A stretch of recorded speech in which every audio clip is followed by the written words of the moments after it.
Livro texto, capítulo 7, As dádivas do reino, parte 2, A lei do reino. Curar é o único tipo de pensamento nesse mundo que se assemelha ao pensamento de Deus, e devido aos elementos que ambos compartilham, pode facilmente transferir-se para ele. Quando o irmão percebe a si mesmo como doente, está se percebendo como se não fosse íntegro e, portanto, necessitado. Se também o vês desse modo, estás vendo como se ele estivesse ausente ou separado do reino, fazendo com que o reino em si se torne obscuro para ambos. A doença e a separação não são de Deus, mas o reino é. Se obscureces o reino, estás percebendo que não é de Deus. Curar, então, é corrigir a percepção em teu irmão, em ti mesmo, compartilhando o Espírito Santo com ele. Isso coloca ambos dentro do reino e restaura a integridade do reino na tua mente. Isso reflete a criação, porque unifica por aumentar e integrar.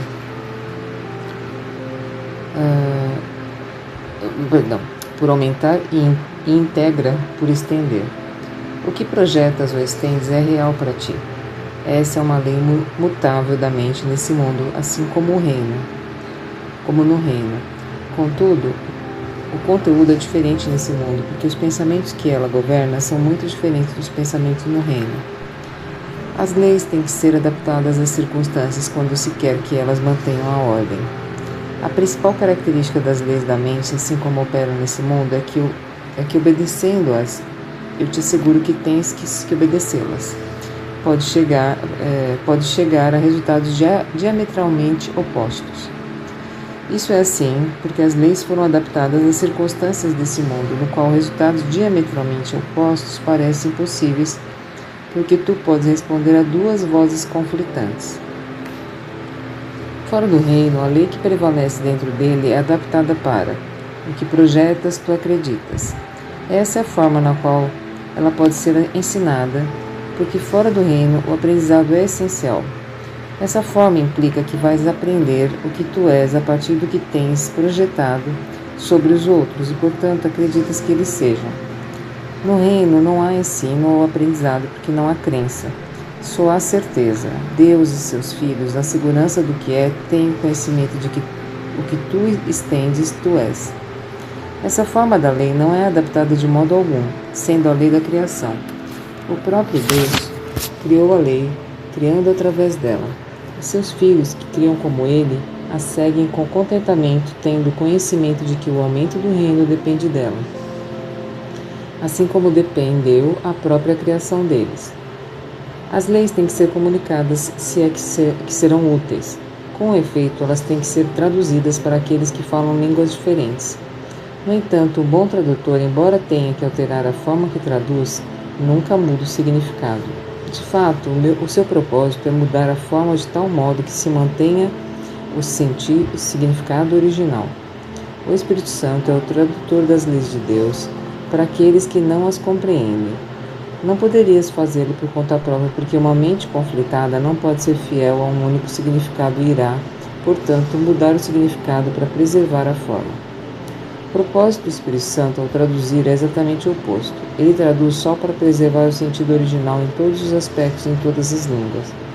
Portanto, ele se opõe à ideia de que as diferenças na forma são significativas, sempre enfatizando que essas diferenças não importam.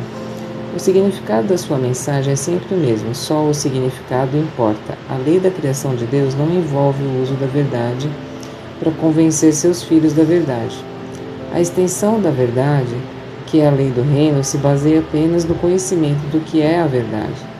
Essa é a tua herança e não requer nenhum aprendizado, mas quando deserdaste a ti mesmo, vieste a ser um aprendiz da necessidade. Ninguém questiona a conexão entre o aprendizado e a memória. O aprendizado é impossível sem memória, já que tem que ser consistente para ser lembrado. É por isso que o ensinamento do Espírito Santo é uma lição em lembrar. Eu disse anteriormente que ele ensina a lembrança e o esquecimento, mas o esquecimento serve apenas para tornar a lembrança consistente. Tu esqueces de modo a lembrar melhor. Não vais compreender as suas traduções enquanto escutas duas maneiras de interpretá-las. Portanto, tens que esquecer ou abandonar uma para compreender a outra. Esse é o único caminho no qual podes aprender a consistência de modo que possa, afinal, ser consistente. O que pode significar a perfeita consistência do reino para aqueles que estão confusos? É evidente que a confusão interfere com o significado e, portanto, impede o aprendiz de apreciá-lo. Não há nenhuma confusão no reino porque há apenas um significado. Esse significado vem de Deus. E é de Deus, ou melhor, e é Deus. Porque também é o que tu és. Tu o compartilhas e estendes como fez o teu Criador. Isso não precisa de tradução porque é perfeitamente compreendido, mas necessita de extensão porque significa a extensão. A comunicação é perfeitamente direta e perfeitamente unida. É totalmente livre porque nada discordante jamais entra. É por isso que é o reino de Deus. Pertence a Ele e é, portanto, como Ele. Essa é a sua realidade e nada pode agredi-la. Fim da leitura do livro-texto de hoje. A voz de livro de exercícios, lição 49. A voz de Deus fala comigo durante todo o dia. É bem possível escutar a voz de Deus durante todo o dia sem interromper as tuas atividades regulares de modo algum. A partir da tua mente em que habita a verdade está em constante comunicação com Deus, quer estejas ou não ciente disso. É outra parte da tua mente que funciona no mundo e obedece às leis do mundo.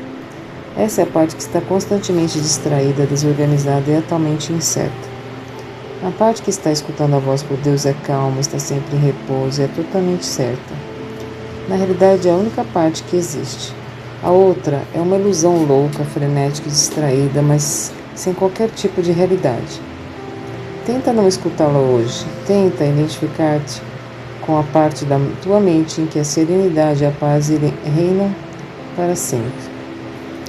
Tenta ouvir a voz de Deus chamar-te com amor, lembrando-te que o teu Criador não esqueceu o seu Filho. Hoje precisaremos no mínimo de 4 períodos de prática de 5 minutos cada um, e se possível mais. Tentaremos de fato ouvir a voz de Deus fazendo com que tu te lembres dele e do seu ser, do teu ser. Vamos nos aproximar do mais feliz e do mais santo dos pensamentos com confiança, sabendo que ao fazê-lo, estamos unindo nossa vontade à vontade de Deus. Ele quer que ouças a sua voz. Ele a deu para ti para ser ouvida. Escuta em profundo silêncio. Fica muito sereno e abre a tua mente.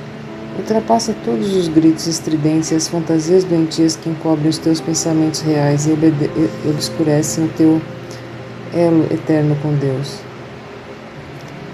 Mergulha profundamente na paz que te espera além dos pensamentos frenéticos e tumultuosos e das cenas e sons desse mundo insano. Tu não vives aqui. Estamos tentando alcançar o teu lar real.